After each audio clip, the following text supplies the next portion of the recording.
So I've been plunking around with Forerunner a little bit as of late, mainly for a change of pace in PvE, but I also wanted to see, with the recent Crucible changes, if this is a weapon that might still serve me well in PvP. Plus, this is an exotic that I've never done a proper weapon breakdown for in the past, so here we are. Per usual, we'll analyze the weapon, run the damage numbers, and I'll give you my take on its performance in both PvP and PvE. But without further ado, let's get into the stats and perks. Forerunner is an exotic kinetic special ammo sidearm firing at 200 rounds per minute with 12 rounds in the magazine. Regarding its stat line, it really is fantastic. Maxed out range, 95 on the reload, great stability, strong handling, high out of the box airborne effectiveness, and a near perfect recoil direction. There's really not anything to fault here. The intrinsic trait is full stop, oversized sidearm with extended range and heavy caliber rounds. Fires in full auto and deals increased precision damage to unshielded targets. The exotic perk is Pace Yourself. Tapping the trigger gives the weapon less recoil and improves accuracy. And lastly, Forerunner's exotic catalyst unlocks access to the rock. After a final blow, hold reload to consume part of your ammo reserves to convert your next thrown grenade into a frag grenade. Now, if you haven't got your hands on this weapon yet and it does sound like something that you'd be into, I do believe that it is free for all players. You can go visit Xur at the Treasure Hoard in the Eternity Destination and he'll get you started on your way. Onto a few functionality notes, mainly for those who are unfamiliar with this weapon. First off, it shares very few similarities with a standard sidearm. I'd call it more of a scout rifle sniper rifle hybrid. It does thrive in longer range engagements with no damage fall off penalty until the 50 meter mark. Most sidearms have a 1.4 crit multiplier, Forerunner has a 5.2. So as you'll see in the testing in a few minutes, you are getting a huge damage jump when putting shots on an enemy's weak point. And while this weapon can fire in full auto, if you're making use of the Pace Yourself perk and tapping in those shots, it is very generous with crit registration. Then the rock from the exotic catalyst. After securing a kill, you have roughly 4 seconds to hold reload and activate the grenade. It does require and will consume 4 rounds of special ammo. Once active, it will replace your subclass grenade and remains available indefinitely. The grenade itself is delivering pure kinetic blast damage in an amount that I can only describe as comically large. And while there is no elemental tied to this grenade, if you have a way of directly boosting grenade damage, something like Verity's Brow or Heart of Inmost Light, the rock can reap the benefits. For the weapon's base reload speed, we are looking at 1.86 seconds, but when proccing the rock, the action can refill the magazine and does so in only 0.7 seconds. For the ammo reserves, you can stack up to 72 total rounds at base, with one kinetic reserves mod that moves up to 79, 2 copies will push it up to 85, and at 3, you can have 87 total rounds. But with that, we'll head over to the Spire of the Watcher dungeon to check in on our damage numbers.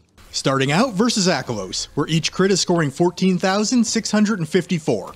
That gives us 175,848 points of damage in our 12 round magazine.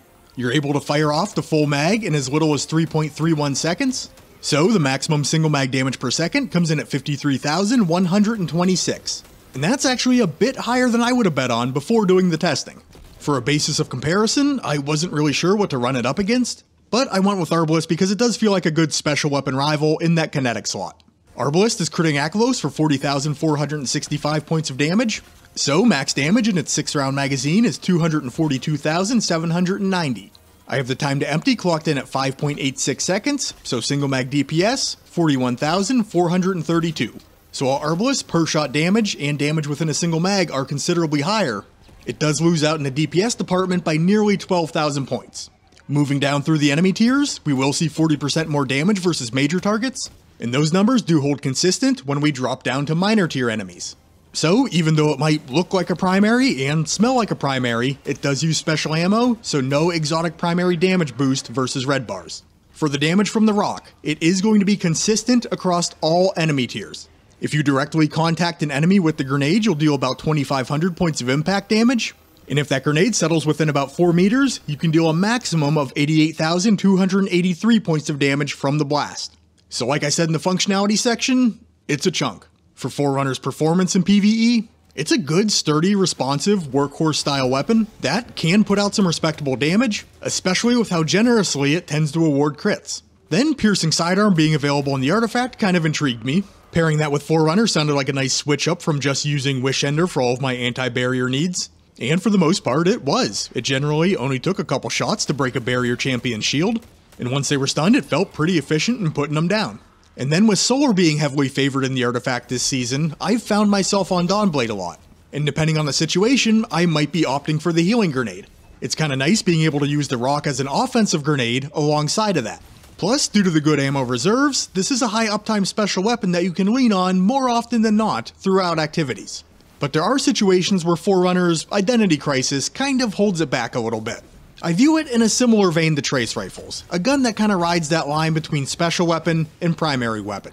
The ammo economy's good, but maybe not quite good enough to use it as a full-time primary in scaled up content. And while the overall damage output is also good, the single shot damage is a little bit lower, so it might not be as efficient as other special weapons when trying to remove priority targets from the field. Then Forerunner really struggles versus shielded combatants. Any shot that lands on a shield is basically a wasted shot. So if you're taking this into an activity where it feels like everything coming your way has some sort of overshield, it definitely loses a little bit of its appeal. Plus, when you get up into higher tier content, the scope of enemies that you're going to be able to one-shot does become more limited. Dropping bigger targets might use up the bulk of your magazine, and the rock doesn't feel like it carries that oh my god tier damage that it does in lower activities. But overall, I think Forerunner is a pretty decent weapon. Exceptional? No, but it is good, and I think you could make it work in the bulk of the game's content if you were so inclined. With that, on to PvP, where I just now realized that testing special weapons is far more tedious due to the ammo economy changes, but I did what I could for you. A crit from Forerunner is showing for 92. I'm figuring true value to be somewhere between 91.4 and 91.8. Body shots land for 45, I'm figuring 44.2 or 44.3 is a bit more accurate. That means our optimal time to kill is going to be 0.6 seconds, requiring 3 shots. You can go 2 crit 1 body versus Guardians running tier 8 resilience or less. 9 or higher, you will need to land 3 crits to deal lethal damage. For the body shot time to kill, best case scenario, it's going to be 1.2 seconds with 5 shots. That's applicable versus Guardians running tier 5 resilience or less. Versus tier 6 resilience or higher, you will need to land 6 shots, pushing the time to kill up to 1.5 seconds. For the damage from the rock, you're looking at 11 points of impact damage and a maximum of 181 from the blast. A good chunk of damage, but not quite enough to outright secure a kill. The grenade can achieve full damage from roughly 4 meters away, with the ultimate radius stretching out to about 8 meters. For Forerunner's optimal range, you can hit for full damage from 50 meters in. Past that, damage fall off will begin to occur. And just for the sake of knowing, I wanted to see how it fared against the Well of Radiance, and it turns out, not so good. Even with 8 shots, which is your base spawn amount, fired at the maximum fire rate, it doesn't have enough to punch the Guardian out of the well. But how was my experience with Forerunner? For the most part, not too bad. It did help me get my first We Ran Out of Medals in I don't know how long. And while that's not something I'm going to beat my chest about, for a mediocre PvP player, it did feel pretty good, and Forerunner was a contributing factor. The crits aren't free per se, but this gun still feels like one of the most friendly weapons in the game in this respect. I felt like if I was at least attempting to hit the head, the gun was going to give it to me, making those oh so satisfying 0.6 second 3 taps not terribly hard to come by.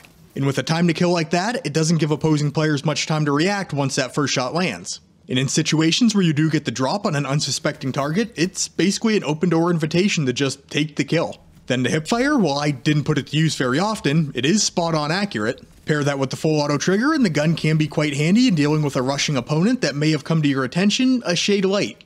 On top of that, Forerunner does handle itself pretty well from the air.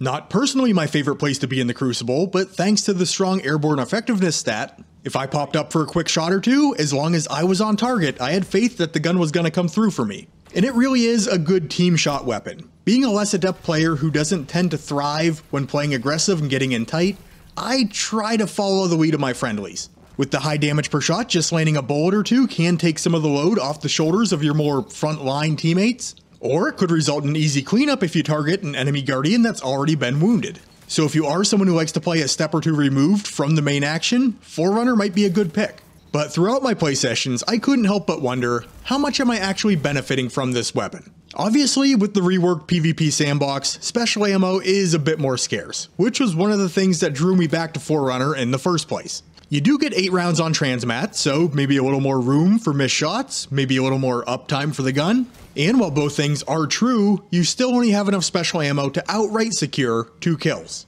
And by nature, this gun just doesn't have that one-shot potential that many other special weapons carry. And there certainly were times where I wish I would have had a shotgun or fusion to dispatch an enemy that was messing around in my personal space. Or maybe a double primary would be the better play. Something like a high-impact scout or a 120 hand cannon kind of fills that same role as Forerunner, and while neither one sits enemy Guardians down quite as quick, They are up and at the ready at all times since they aren't dealing with limited ammo. And then Forerunner's one exotic feeling element, the rock, is pretty hard to justify in my opinion. It can be a solid tool, but you're burning 4 out of your 8 rounds to gain access to it. And since we can't just easily run around and collect green bricks anymore, it does feel like those rounds are better suited in the gun. All in all, not too bad though. I think Forerunner is a gun that I'm going to continue to work with as I try to regain at least a shred of my PvP proficiency, and we'll see where things go from here. But that is all I got for you in this one, Guardians. If you did enjoy the video, please remember to leave it a like on your way out, and I'll catch you on the next one.